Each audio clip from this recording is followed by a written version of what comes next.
ታሪካችን የሚጀምረው ከየተባለ አንድ ወጣት ከአጎቱ ጋር ባድሚንተን የሚባል ጨዋታ ሊጫወት ሲዘጋጅ ሲሆን በዚህ ጊዜ ካይ የዚህ ሆቴል ስራ አስኪያጅ ሲሆን አጎቱ ደግሞ የቦርዱ ሊቀመንበር እንደሆነ እንረዳለን። በዚህ ሆቴል ውስጥ ሪያ የምትባል አንዲት ሴት ስትመጣ እናይና እነሱ በሚጫወቱበት ጊዜ አጎቱ ሆን ብሎ የካይን እግር ለመጉዳት ይሞክርና ሁልጊዜ ጨዋታና መጠጥ ላይ ብቻ እንደሚያተኩር በመንገር ይጮህበታል። ይህ በእንዲህ እንዳለ ሪያ በእንግዳ መቀበያ ክፍል ውስጥ አንድ ችግር ትመለከታለች። ደንበኞች ያስያዙት ክፍል ለሌላ ሰው በመሰጠቱ በጣም ተናደው ነበርና የሆቴሉ ጸሐፊ የሆነው ኢያን የተባለ ሰው ሁኔታውን ለማረጋጋት ይመጣል። በቀጣዩ ትዕይንት ሪያ ወደ ኢያን ቢሮ ስትሾልክ እናይና በቢሮው ውስጥ የተቆለፈ ካቢኔት ብታገኝም ነገር ግን በድንገት ኢያን ሲመለስ ድምጹን ስለምትሰማ በፍጥነት ተደብቃ በስልኳ መቅዳት ትጀምራለች። ከዚያም ኢያን ስህተታቸውን ለመደበቅ ሌላ ሰራተኛን የደንበኞችን መረጃ ከመረጃ ቋቱ እንዲሰረዝ ሲያዘው እንመለከታለን። ይህንን ካደረገ በኋላ ቁምሳጥኑ ከፍቶ አንድ ፋይል ወስዶ ይወጣል። ሪያ ሁሉም ነገር እንዳለቀላት አስባ ከተደበቀችበት ስትወጣ ኢያን አሁንም በአቅራቢያው ስለነበር ለስራ ቃለ መጠይቅ እንደመጣች ተዋሸዋለች። ኢያን ተጠራጥሮ ወደ አለቃው ቢሮ ቢጠቁማትም እሷ ስትሄድ ይከታተላታል። ነገር ግን ሪያ ለዚህ ነገር ተዘጋጅታ ስለነበር በፍጥነት ልብሷን ቀይራ ከአንድ የማታውቀው ሰው ጋር ስትቀመጥ ኢያን ሊያገኛት አልቻለም። ከጥቂት ጊዜ በኋላ ሪያ ቤቷ ውስጥ ሆና ስለ አባቷ የወጣ አንድ የድሮ ጋዜጣ ጽሑፍ ስታይናይና ጽሑፉ አባቷ በድርጅት ማጭበርበር ውስጥ ተሳትፎ እንደነበረውና ራሱም እንዳጠፋ የሚገልጽ እንደሆነ እናያለን።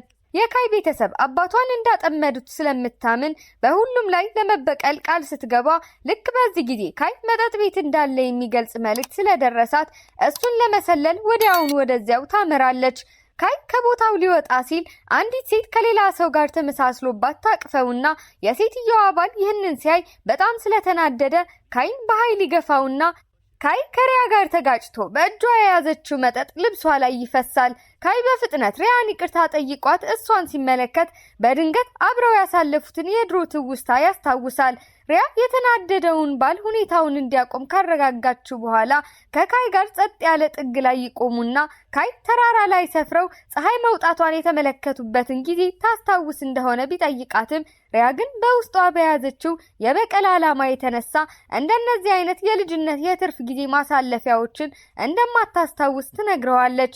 ልብሷ ስለቆሸሸ ኮቱን እንዲሰጣት ጠይቃው ካይም ይሰጣትና ወደ መኪናዋ ልብሷን ለመቀየር ስትሄድ ለመርሳት ችግር የምትወስደው መድኃኒት እንዳላት ያስተውላል። ልብሷን ከቀየረች በኋላ የካይ ኮት ስትመልስለት ካይ የውቅያኖስ ሆቴል የሚል የቢዝነስ ካርዱን ሲሰጣት ሪያ ደግሞ እንደተገረመች በማስመሰል በዚያ ሆቴል ውስጥ መስራት ህልሟ እንደሆነ ትነግረዋለች። ከጥቂት ጊዜ በኋላ ካይ ቤቱ ውስጥ ሆኖ አንድ የድሮ ፎቶ ሲመለከት እናይና በፎቶው ላይ እሱና ሪያ ሲሳሳሙ ስለሚታይ ይህም የማስታወስ ችሎታዋን ከማጣቷ በፊት ይተዋወቁ እንደነበር ግልጽ ያደርግልናል።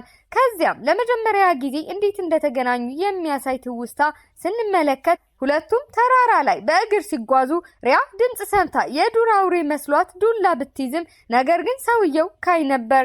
በዚህ ጊዜ በጣም ከመደንገጧ የተነሳ ሚዛኗን ስታ ልትወድቅ ስትል ካይ ደግፎ ህይወቷን ያተርፋል። በትውስታው ውስጥ ሪያ ወደ ድንኳኗ ስትመለስ በብርድ ልብሷ ስር የሆነ ነገር ሲንቀሳቀስ አይታ በጣም ስትፈራ ካይም ሊረዳት በፍጥነት ይመጣና ብርድ ልብሱን ሲገልጠው በጣም የሚያምር ጃርት ያገኛሉ። ሪያ ጃርቱን ስትነካው ጣቷን ስለሚወጋት ካይ በእርጋታ በፋሻ ያሽግላታል።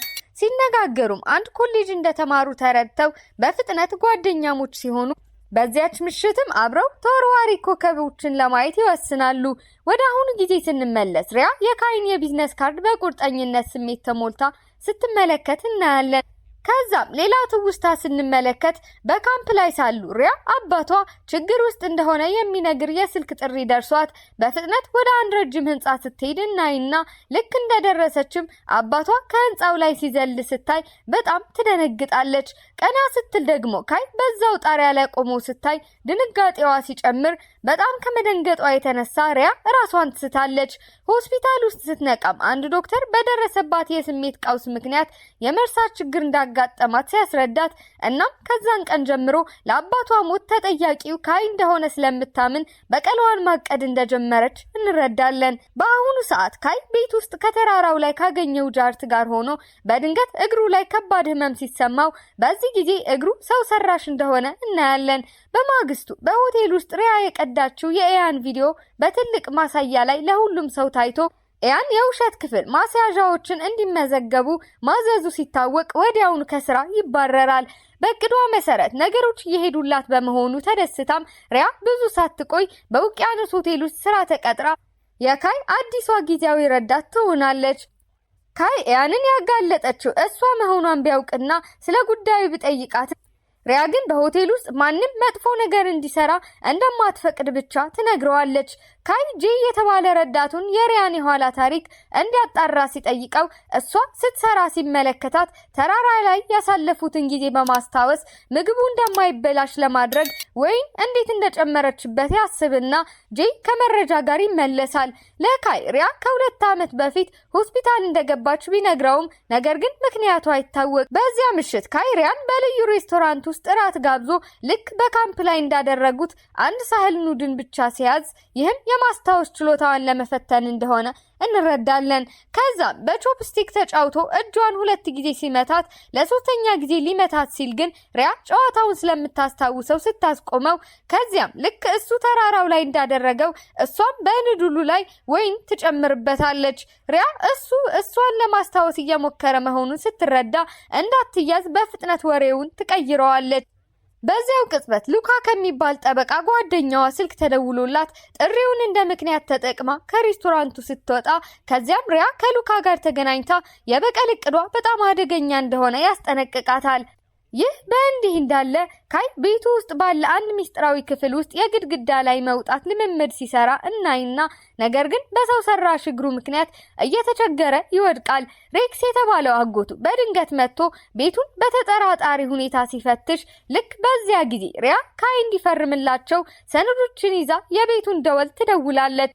ሬክስ ከሄደ በኋላ ሪያ ረዘም ላለ ጊዜ ለመቆየት እንዲመችላት ሆዷን እንዳመማት ስታስመስል የአባቷን ውል ለማግኘት በማሰብ ቤቱን ለማጽዳት ፍቃድ ብትጠይቀውም ካይ ግን ወደ ቢሮው እንድትገባ አልፈቀደላትም። በመጨረሻ ግን ሲስማማ በውስጡ ምንም ነገር ባታገኝም ነገር ግን ጃርቱን ስታየውና አንድ መጽሐፍ ውስጥ ስትመለከት እሷና ካይ ሲሳሳሙ የሚያሳይ ፎቶ ታገኛለች።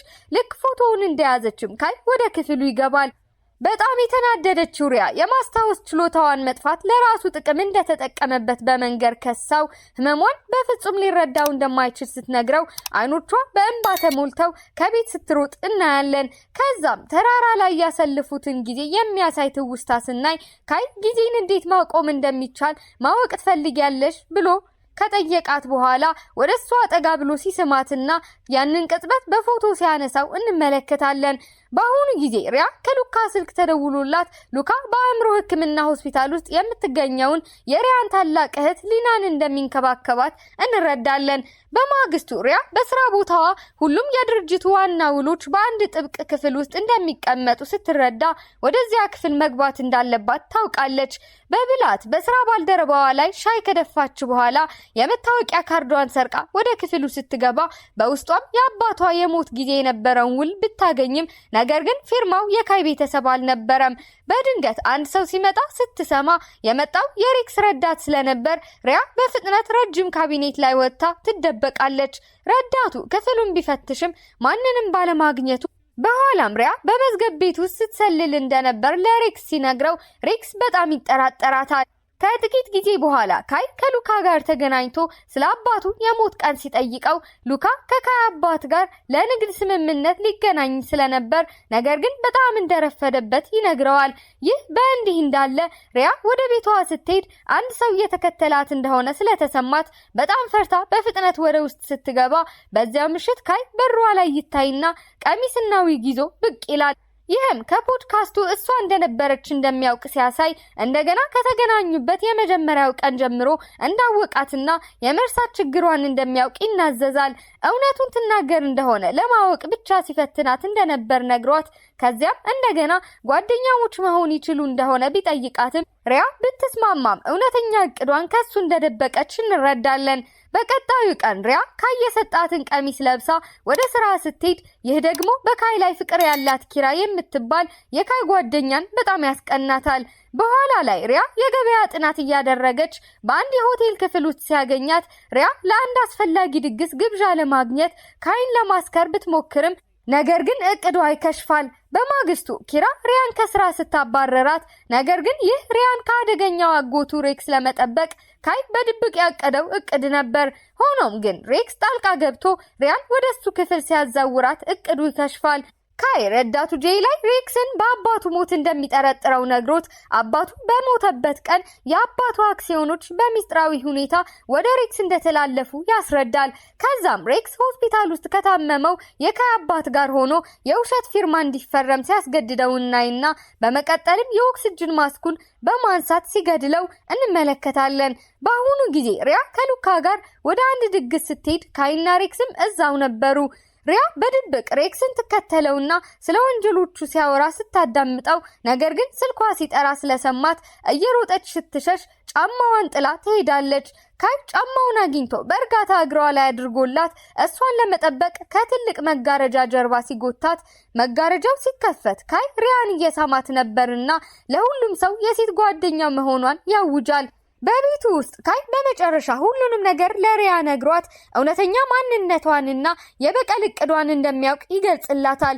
እሱም የራሱን አባት ሞት እያጣራ እንደሆነና አጎቱ ሬክስ የጋራ ጠላታቸው እንደሆነ ሲያስረዳት፣ ስለዚህ አብረው ለመስራት ይስማማሉ።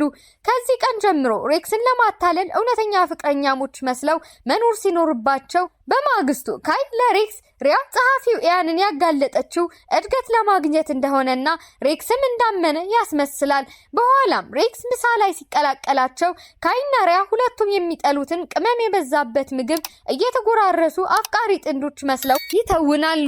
የሬክስ አጋር የሆነው ሃን ከአንድ የስነ ጥበብ ጋለሪ ባለቤት ጋር ስምምነት እያደረገ ሲሆን ሪያ ሀብታም የጥበብ ገዢ መስላ ለማጣራት ወደ ጋለሪው ትሄዳለች። ስብሰባ ለማግኘት የካይን ስም ብትጠቀምም ነገር ግን ልክ ሬክስ ሲደርስ ነገሮች አደገኛ ይሆኑባታል።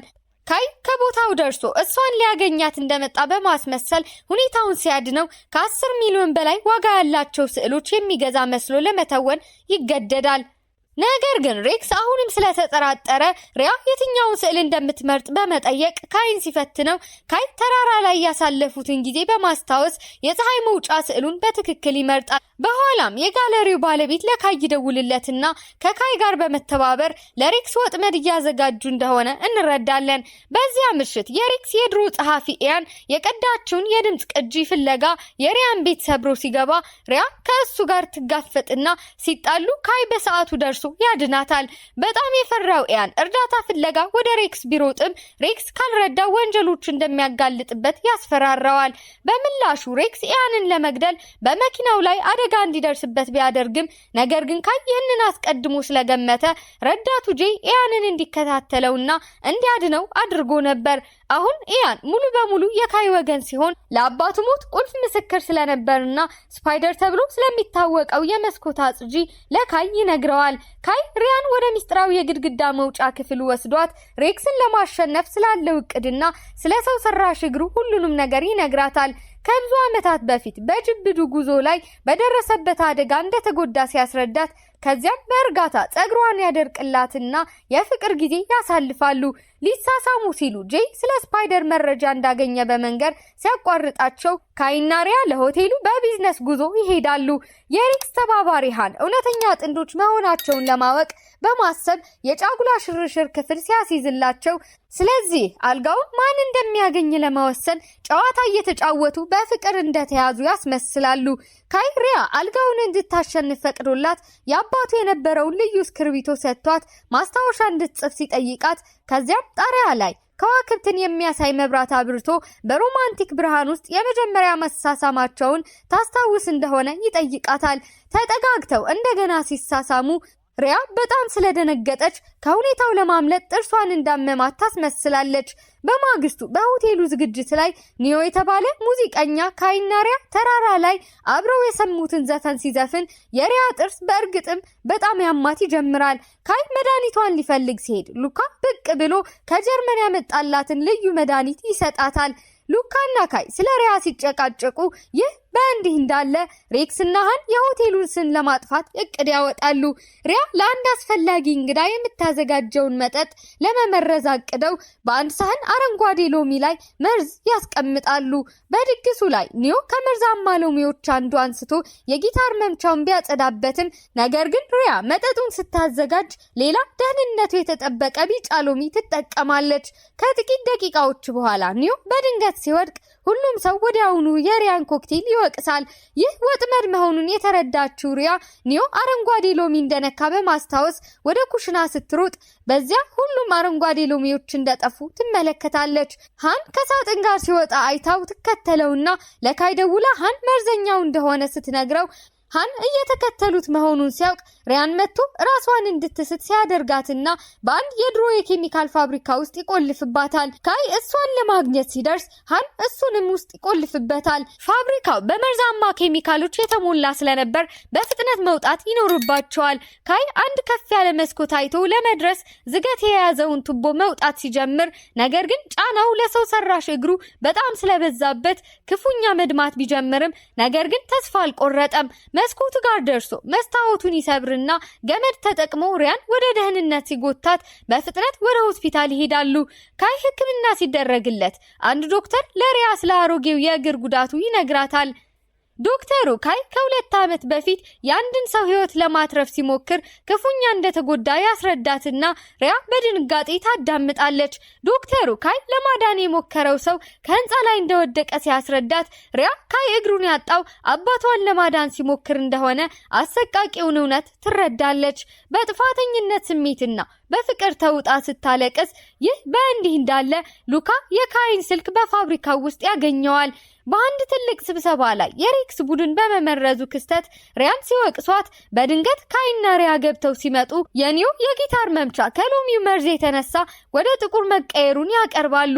ይህም ሃን ወንጀለኛ መሆኑን ሲያረጋግጥ ሉካ ከሃን ጋር ደርሶ ሃን የራሱን ልጅ ሉካን ካደረሰበት ቻቻ ለመጠበቅ ሁሉንም ጥፋት በራሱ ላይ ይወስድና የሆቴሉ ስም ያድናል። በኋላ ሉካ ለሪያ ሬክስ እውነተኛ ማንነቷን እንደሚያውቅ ሲነግራት ከካይ ጋር በመቆየቷ ለከፋ አደጋ እንደምታጋልጠው ያሳምናታል። ልቧ የተሰበረው ሪያ ከሉካ ጋር ከሀገር ለመውጣት ተስማምታ ከካይ ጋር አንድ የመጨረሻ የስሜት ምሽት ታሳልፋለች። በማግስቱ ጠዋት እሱ እንደተኛ አስመስሎ ሳለ ትታው ስትሄድ ልክ ልትወጣ ስትል ከካይ ዶክተር ስልክ ይደወልላትና ካይ አባቷን ለማዳን ሲል እግሩን እንዴት እንዳጣ ሙሉ ታሪኩን ሲነግራት ሪያ እያለቀሰች ወደ ኋላ ተመልሳ ወደ ሆቴሉ ትሮጣለች። ለሆቴሉ በተዘጋጀ ትልቅ ዝግጅት ላይ ሬክስ በእሱ ላይ የነበሩትን ማስረጃዎች በሙሉ እንዳጠፋ ስላሰበ እንዳሸነፈ በሙሉ መተማመን ሲመጣ ነገር ግን ካይ ወጥመዱን ይገልጽበታል። ሬክስ ከኩባንያው በሚሊዮን የሚቆጠር ዶላር እንደሰረቀ የሚያረጋግጠውን እውነተኛ የጥበብ ስብስብ ለሁሉም ያሳያል። ልክ በዚያ ጊዜ ሪያ ትደርስና አይኖቿ በእንባ ተሞልተው ካይን ተመልክታ አባቷን ለማዳን የሞከረበትን ቀን በተመለከተ ስትጠይቀው ካይ እግሩ ተቀጥቅጦ እየደማ የአባቷን እጅ ይዞ እንዳይለቀው ሲለምነው የሚያሳይ ትውስታ እናያለን። ነገር ግን አባቷ እጁን ለቆ ሲወድቅ በአሁኑ ጊዜ ካይና ሪያ ተቃቅፈው ሬክስን አብረው ለመጋፈጥ ቃል ይገባሉ። በቀጣዩ የቦርድ ስብሰባ ላይ ሬክስ ያልተጠበቀ እርምጃ ይወስዳል። ከሊቀመንበርነቱ ለቆ ካይን በቦታው ሲሾመው ይህም ካይ ጥንቃቄውን እንዲተው ለማድረግ የተጠቀመበት ተንኮል ነበር። በኋላ ኒዮ ለካይ የስፓይደርን ትክክለኛ ስልክ ቁጥር ሲሰጠው ካይ ስብሰባ ያዘጋጃል። ነገር ግን ይህ በሬክስ የተዘጋጀ ወጥመድ ነበር።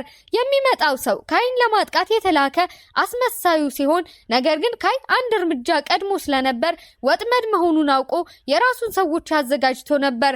አስመሳዩን ስፓይደር ይዘውት ጥቃቱ ከጀርባ ሬክስ እንደነበር ሲያውቁ አሁን በሬክስ ሰዎች ከሚጠበቀው ቤታቸው ለማምለጥ ካይና ሪያ ራሳቸው እንደ ጓደኞቻቸው ኒዮና ኪራ አስመስለው ይወጣሉ። ትክክለኛውን ስፓይደር ለማግኘት ወደ አንድ ትንሽ መንደር ሲጓዙ እዚያም ሪያ አንዲት ትንሽ ልጅ በመኪና እንዳትገጭ ታድናለች። ብዙም ሳይቆይ ልጅቷ የስፓይደር ልጅ መሆኗን ሲያውቁ የስፓይደር ሚስት ባሏ ከ2 ወር በፊት እንደሞተ ትነግራቸዋለች። ወደ ቤት ጋብዛቸው ስፓይደር ሬክስ የካይን አባት ሲገድል ከተመለከተ በኋላ ከስራው ለመልቀቅ እንደተገደደ ሲረዱ፣ ይህ በእንዲህ እንዳለ ሬክስ የካይን ሚስጥራዊ የግድግዳ መውጫ ክፍል ያገኝና ካይ ደካማ እንዳልነበር ይረዳል። ከሬክስ ጋር በድብቅ የሚሰራው ሉካ የካይን ቦታ ሲልክለት በመንደሩ ውስጥ ካይ ሪያ ከእሱ ጋር የምትቆየው ለእግሩ ስላዘነችለት ብቻ እንደሆነ በማሰብ ከሷ ይርቃል። ካይና ሪያ ትልቅ ጠብ ውስጥ ሲገቡ ካይ በጥፋተኝነት ስሜት እንደምትሰቃይ ይከሳታል። እሷ ግን እንባ እየተናነቃት ስለ አባቷ ያደረገውን መስዋዕትነት ማወቋ የበለጠ እንድትወደው እንዳደረጋት ስትነግረው ይስማሙና በፍቅር ይተቃቀፋሉ። በኋላ የስፓይደርን ልጅ እንደገና ያገኟትና መስማት ከተሳናት በኋላ እናቷ የከለከለቻትን ነገር እንድትዘፍን ሲያበረታታት ልጅቷ በወንዙ ዳር በሚያምር ሁኔታ ትዘፍንና እናቷ በዚህ አይታ በጣም ከመነካቷ የተነሳ ስፓይደር የተወላቸውን የዩኤስቢ ድራይቭ ትሰጣቸዋለች። ይህም ሬክስ የካይን አባት ሲገድል የሚያሳይ ቪዲዮ የያዘ ነበር። በማግስቱ ጠዋት የዩኤስቢው ሊወስዱ ሲሄዱ ሬክስ ቀድሞ ደርሶ ስለነበር ሰዎቹ ድራይቭን ነጥቀው ወደ እሳት ሲጥሉት ሁሉም ተስፋ የጠፋ ይመስላል። ነገር ግን ይህ ሁሉ የእቅዳቸው አካል ሲሆን ምክንያቱም ልጅቷ በብልሃት ድራይቮቹን ቀይራ ስለነበር የተቃጠለው የውሸት ነበር። በኋላ ሉካ ዋናውን ቪዲዮ ከስፓይደር ወስዶ ሬክስን ለማስፈራራት እንደተጠቀመበት እንረዳለን። ልጅቷ ለካይና ለሪያ እውነተኛውን ዩኤስቢ ድራይቭ ስትሰጣቸው በባድሚንተን ሜዳ ላይ በሁሉም የአክሲዮን ባለቤቶች ፊት ካይ ከሬክስ ጋር ይጋፈጣል። ከማጭበርበር እስከ ሐሰተኛ ወይን መሸጥ ያሉትን ወንጀሎቹን በሙሉ ሲያጋልጥበት በመጨረሻም ሬክስ አባቱን ሲገድል የሚያሳየውን ቪዲዮ ያሳያል። ፖሊስም ደርሶ ሬክስን በቁጥጥር ስር ያውለዋል። ሬክስ ከሄደ በኋላ ካይና ሪያ በመጨረሻ ነፃ ይሆናሉ። ነገር ግን ሪያ በግንኙነታቸው ውስጥ የሆነ ነገር እንደጎደለ ሲሰማት ነገሮችን በትክክለኛው መንገድ ማድረግ የፈለገው ካይ የጋብቻ ጥያቄ ለማቀድ ከጓደኛው ኒዮ እርዳታ ይጠይቃል። ኒዮ ውብ የሆነ የፍቅር ቦታ ሲያዘጋጅ፣ ነገር ግን የካይ ጓደኛ ኪራ መጀመሪያ ስትደርስ የጋብቻ ጥያቄው ለሷ እንደሆነ በስህተት ታስባለች። ካይና ሪያ በዚህ ግራ የሚያጋባ ሁኔታ ላይ ይደርሳሉ። በኋላ ጸጥ ባለ ሬስቶራንት ውስጥ ሪያ ኃላፊነቱን ለመውሰድ ትወስናለች። ለካይ እሷን ለማዳንና ለመጠበቅ ያደረጋቸውን ድርጊቶች በሙሉ ታላቅ የፍቅር መግለጫዎች እንደነበሩ ነግራው ከዚያም የጋብቻ ጥያቄ አቅርባለት ትስመዋለች። ሪያ ከካይ ጋር መኖር ስትጀምር እግሩን ለመጠበቅ በተሽከርካሪ ወንበር እንዲጠቀም ታሳምነዋለች። በምላሹም እሷ የታመመ ጥርሷን ለማስወጣት ትስማማለች። ከጥርስ ሕክምና ቀጠሮዋ በኋላ ቃል በገባው መሰረት በተሽከርካሪ ወንበር ላይ ሆኖ ሲጠብቃት ስታይ በጣም ትደሰታለች። ከዚያም ሉካ ሚስጥራዊው ኬስፓድ እንደነበርና ወደ እሷ ለመቅረብ ብቻ የሪያን የቤተሰብ ኩባንያ ውድቀት እንዳቀነባበረ የሚያሳይ ትውስታ ስንመለከት የማደጎ እህቷ ሊና በቅናት ተገፋፍታ የእሱ ተባባሪ ነበረች። ሉካ ሊናን በማስፈራራት ዝም እንድትል አድርጓት ነበር። በመጨረሻም ሊና ከሉካ አምልጣ ለካይ ሁሉንም ነገር ትናዘዛለች። እሷ ኬስፓዲ እንደነበረችና ቤተሰባቸውን በቅናት እንዳጠፋች ነገር ግን በሉካ እንደተታለለች ትናገራለች። ሪያን ለመቆጣጠር ሉካ የሊናን ራስን ማጥፋት አስመስሎ እሷን በቁጥጥር ስር ያውላታል። ሪያ ለእህቷ ደህንነት ስትል ከካይ ጋር እንድትለያይ ሲያስገድዳት ልቧ የተሰበረው ሪያ ትስማማለች። ነገር ግን ከሊና የተደበቀ ማስታወሻ አግኝታ የሉካን ውሸት ስታጋልጥ ካይም የሉካን እቅድ ተረድቶ ሊናን ያድናታል። ሁለቱ እህቶች በእንባ ተቃቅፈው ይቅርታ ይባባላሉ። በጋዜጣዊ መግለጫ ላይ ሊና በድፍረት የሉካን ወንጀሎች በሙሉ ለዓለም ስታጋልጥ ጥግ የያዘው ሉካ ሪያን ይዞ ወደ ህንፃው ጣሪያ በመጉተት ህይወቷን እንደሚያጠፋ ያስፈራራል። ካይም ሲከተላቸው በትግሉ ውስጥ ሪያ የሉካን እጅ ነክሳ ስትላቀቅ የተሸፈነው ሉካ ከጣሪያው ላይ ይዘላል። ነገር ግን ፖሊስ ባዘጋጀው ትልቅ የአየር መከላከያ ላይ ወድቆ በቁጥጥር ስር ውሎ ለፍርድ ይቀርባል። ከአንድ ወር በኋላ የካይ ኩባንያ ያድግና እግሩን በተሳካ ቀዶ ጥገና ሲድን ለሪያ ከትውስታዎቻቸው ጋር በተያያዙ ቦታዎች የሚመሯትን ፍንጮች የያዘ የፍቅር ጌም ያዘጋጅላታል። የመጨረሻው ፍንጭ ወደ አንድ ህዝብ የበዛበት ገበያ ሲመራት በድንገት ሁሉም መብራቶች ይበሩና ካይ በአንድ ጉልበቱ ተንበርክኮ ቀለበት ይዞ ይታያል። እንድታገባው ይጠይቃትና እሷን በደስታ አዎ ትላለች። ከጥቂት ቀናት በኋላ ወደ ጋብቻ መዝገብ ቤት ሄደው ወረቀቶቹን ፈርመው በይፋ ባልና ሚስት ከሆኑ በኋላ ሪያ የጋብቻ ሰርተፍኬታቸው ፎቶ ጥሩ እንዳልሆነ ስታማረር ካይ ይስቅና አብረው ደስተኛ አዲስ ህይወት ለመጀመርና አዲስ ፎቶ ለመነሳት ወደ ሙሽራ ልብስ ሱቅ ሲወስዳት እናይና ፊልሙ ይጠናቀቃል።